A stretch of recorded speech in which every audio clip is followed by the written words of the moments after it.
So now you are given that a manufacturer produces closed hollow cans, right? The top part is hemisphere made of tin and the bottom part is cylinder made of aluminium of cross-section area R, okay? So this is hollow. I'm not sure whether the bottom, there's no material between the cylinder and the hemisphere so that the fluid can move freely in the container. Okay, so essentially, there's also another bottom part, okay?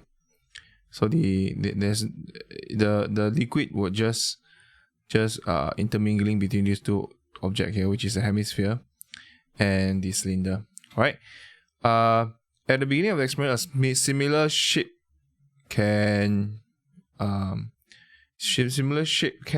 dimension R4H10 is filled to its capacity with water. Due to a hole at its base is leaking. Okay, great. So this one here is leaking. So there's a hole here which is like leaking water. That's what they're trying to say. Okay.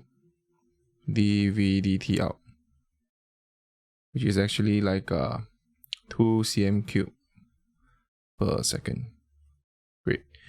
Now once this is done, when the can is standing upright, find the exact rate at which the height of the water is decreasing at 80 seconds after the start of the experiment. Okay, so R is 4. So this is actually fixed, 4. And this H is 10. Alright. Now, the first thing is this, you need to find the volume of the water at the start. Okay, because it's filled at the beginning of the experiment, it's filled to its capacity, right? So meaning the total volume, you need to decide first. The total volume is, let's say this is big V. This will be the volume of the hemisphere plus volume of the cylinder. Okay, so volume of the hemisphere will be half of 4/3 pi r³. Now, this is not in variable form. You know why this is not in variable form? Because this is fixed. When you calculate the total volume of water is fixed. All right. So this is one thing that you need to take note. Then this is pi r³, which is 4 square times 10. Okay, just key in calculator. Supposed to be able to get the total volume. So this would be divided by 6 plus 4 square times 10. I'm just finding the total volume first because I need to know quite a few things. So this is 4³ over 6, 4 square times 10. Okay, so this is 512³ pi cm³, cubic centimeters. Okay, great. Now this is the first thing you must establish first. So what I established here was at the start, the whole thing is filled with water. Okay, then I can start thinking about it. Now this one here coming out at this 2 cm³ per second rate. Now you realize that it depends on where the water level is at. If the water level is at the hemisphere here, then you need to use the height of this decreasing. You need to use the hemisphere formula, but it's not so straightforward. Okay, then this height will be this small r here will be a variable. Okay, but if the water is at this juncture here, then this is quite easy. The r will be constant because of this 4 here. Whenever you when the water level is here at this juncture here, when you go down, right, the radius here will not change because the water level just cut across the cylinder. The radius will not change. What is changing is only the height of the water here. Okay, so it really depends on where the water level is at, because at different level you will use different formula. Is that okay? Needless to say, if the water is at this juncture here, this is the most jialat one. This one is the hardest to be able to deduce because you are going down, right? You need like radius h here. This is 4. You can actually find what is the relationship between the height and the cylinder. But I don't think it will be on top. It will be actually at the bottom there. So they say decreasing 80 seconds. So after 80 seconds, right? Now I'm deciding where is the water level at. Volume of leak water. Let this I'll just be VL.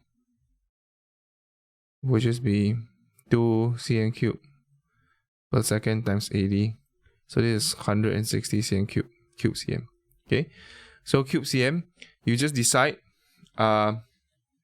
this one here, the volume on top here, if you just quickly use calculator, the volume on top here, okay, whether the water level is below the cylinder on top. So you just need to consider the volume on top. So it's 4 to the power 3 divided by 6 times pi is 32 over 3 pi cube cm. Then this will just be 33.51 cm cube. Okay, so in other words, your water level will be below here lah. At 80 cm will be here. This 80 cm will be here. After 80 seconds.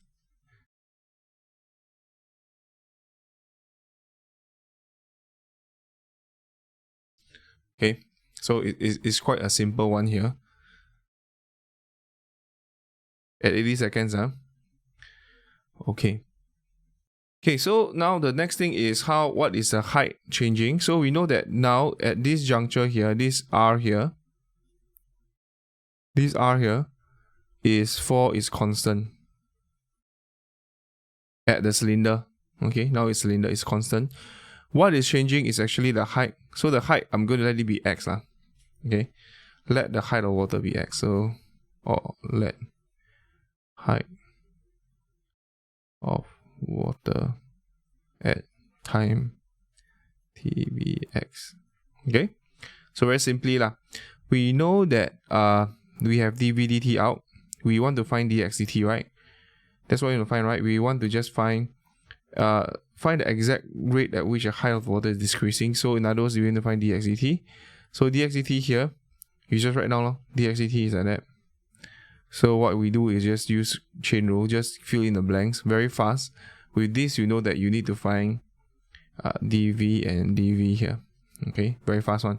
So in other words, you need to find volume in terms of the height, which is not an issue because the volume of water at the instant would just be pi r square h. Okay, so this will be dv dx will just be 16 pi. So in other words, this case here, it will just be 1 over 16 pi multiplied by 2, which is 1 over 8 pi cm per second. So obviously this is decreasing. So this is because I use it positively, but this is decreasing because this dx dv dt here is negative lah. So you can just write decreasing at a rate of